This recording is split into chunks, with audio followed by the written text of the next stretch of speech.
กันพี่น้องปองไปแต่ว่าก่อนจะกินข่าวขอมาเว้าประเด็นนี้น้อยหนึ่งอันนี้คือบ่ได้วิจารณ์หรือว่าจะเว้าให้เสียหายแต่อย่างใดทั้งสิ้นเด้อถ้าผู้ใดผ่านมาเห็นคลิปนี้คันคิดว่าข่อยเว้าแห้งเกินไปข่อยขอโทษไว้ก่อนกันละกันเนาะข่อยจะมาเว้าถึงประเด็นที่ว่าน้อง2คนเพิ่นได้กินน้ำดื่มอยู่ในโรงงานหนึ่งแล้วเสียชีวิตเนาะหลังจากนั้นมีเจ้าหน้าที่และหน่วยงานที่เกี่ยวข้องลงไปตรวจสอบซึ่งในสถานการณ์นั้นเห็นหลายคนที่ยืนห้อมล้อมกันอยู่ซึ่งข่อยมีความรู้สึกว่าเป็นยังต้องเอาสัตว์มาทดสอบในความรู้สึกส่วนตัวเองเป็นคนที่แบบว่าเลี้ยงหมาอยู่แล้วมีความผูกพันกับหมาอยู่แล้วองเสียน่ะเป็นยังหมาต้องมาฮับเคาะหรือว่าฮับกรรมเรื่องแบบนี้ทั้งที่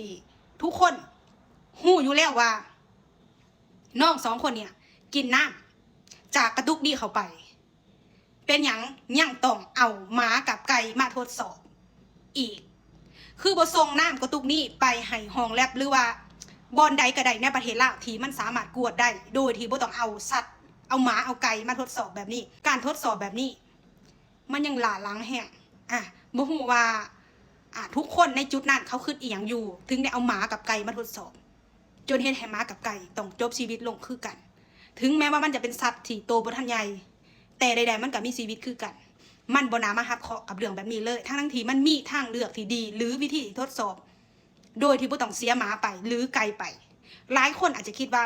หมากับไก่มันก็บ่ได้มีประโยชน์หยังดอกตัวน้อยๆเองเสียนะแต่ว่าลองคิดกลับกันกับคนที่เขาฮักหมากับเขาฮักไก่อยู่แล้วเขาเลี้ยงแบบทะนุถนอมอยู่แล้วเขาฮักสัตว์ประเภทแบบนี้อยู่แล้วไม่เห็นแบบนี้นะทั้งที่ฮู้ว่า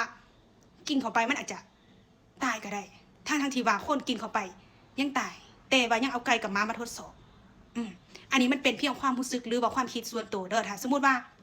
ใครจะเข้ามาแสดงความคิดเห็นในคลิปนี้ขอห้องว่าแสดงความคิดเห็นแบบสุภาพเพราะคอยต้องการสื่อให้ทุกคนได้เห็นว่าหากมีเรื่องที่คล้ายๆคือกันกับแบบนี้บ่ควรจะเอาสัตว์มาทดสอบอีกแล้วเพราะว่าหมาเป็นสัตว์ที่หลายคนมีความรู้สึกว่า